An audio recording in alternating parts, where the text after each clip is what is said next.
Right, so let's talk about what happened 2 days ago. Linda Codega, the writer of the Gizmodo article that really broke this thing out into the mainstream, posted a tweet online that said, I'm deeply impressed by just how adamant the TTRPG space is about 1.0a, but deauthorization has been WotC's red line consistently. Folks hope to make WotC back down entirely, and I don't think it'll happen. When WotC tries to bargain, will you all bargain? When will you cut your losses? Now, I am not trying to speak on behalf of Linda. Their words are their words, their thoughts are their thoughts. Okay, this is just me giving perspective on this as someone that is involved in this situation. All right. Some people took this to mean Linda was saying that we should be giving up on this cause, and I don't think that that's it. What I'm getting out of this, what I think is the most like good faith interpretation of this, isn't that Linda is being paid off by WotC, like what I have seen on Twitter, being promoted as like, I don't get it. That's just such an absolutely dense take. What I'm seeing this as is a totally reasonable thing that we understand you have to know in these kinds of movements here. And that is, there has to be an end. There has to be a time where we say, it's time for us to close up shop, whatever. And this may come with a little bit of compromise here. For WotC to say that something will be deauthorized, look, that's the kind of thing that eventually, if it does wind up needing to go to court, then it will eventually go to court. Whatever, it can get fought out then. WotC has a game plan to go forward with some type of a VTT, and this is the thing that they seem to be primarily concerned about. This is why we've now seen the OGL 1.2 separated from the VTT policy, because, guys, WotC's put millions of dollars into this VTT, and this seems to be their big bread and butter here. My concern right now is that WotC is trying to cut out other VTTs. We are making progress on this whole thing with third-party publishers and all that. Me personally, I don't trust Wizards of the Coast. I'm not about to go back and start using their license until somebody else is the quote-unquote like steward of this thing, okay? I don't trust working in 5e or whatever.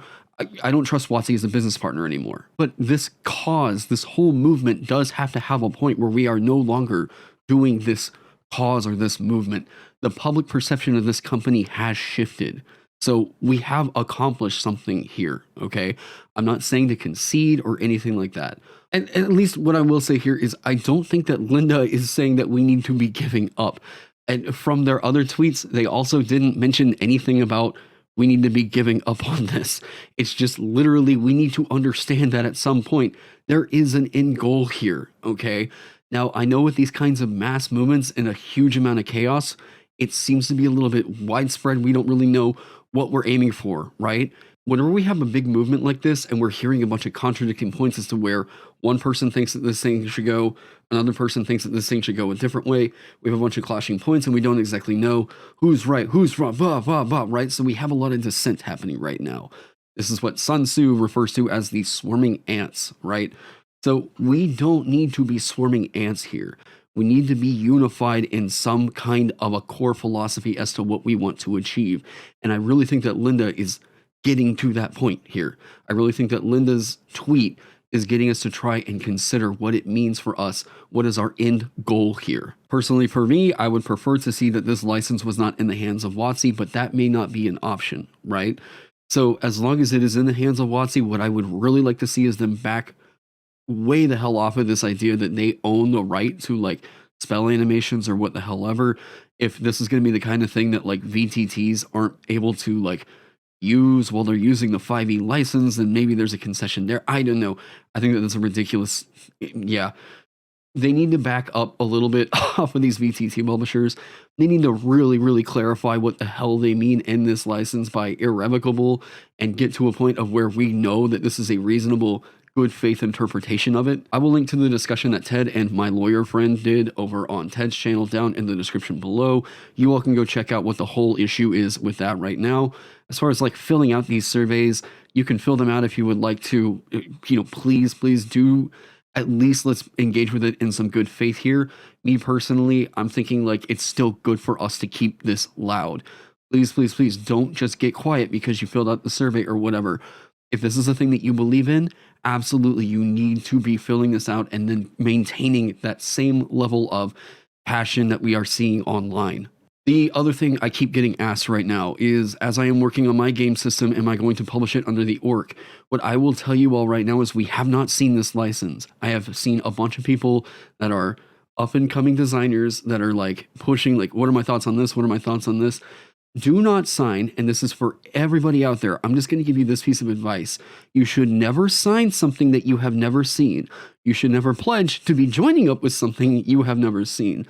Now, there's also a lot of like kind of chaos happening in the orc like scene around what people want it to be, and they're shaping. It's a whole lot of, yeah. I believe that the core philosophy of it, as they proposed it, could be a great license. But we have to see that license first before I will commit to doing anything with any of that. And I think you should too. I really think you should too. I agree with the idea. I think the philosophy is great, but we haven't seen it yet. And don't sign contracts you haven't seen yet. Okay. Anyways, with that, look, we are still fighting this thing. Okay, we are still pushing through. I've tried to take a couple days off just to kind of recuperate a little bit. Yesterday was the first time I had slept for what seems like 8 hours, like all at one time. And man, I'm trying to get better sleep. I'm trying to take care of myself. We will get back on it with design streams, catching up with what else going on in the news as it shakes out this week. We are still in this thing. Don't think that just because we've seen some concessions that it's time to let up. We have to show that we're in this for the long haul. And part of that's going to involve unity. Part of that is going to involve perseverance. And another part of it's just, we need to stay organized. We need to stay on target here. We have to have our focus. So let's recenter.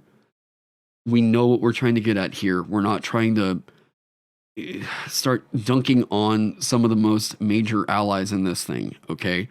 So anyways, open D&D, stop the sub, D&D be gone, all the other stuff, right? Yeah. Anyways, guys, I hope you all are staying safe, staying healthy, and I'll see you in the next one.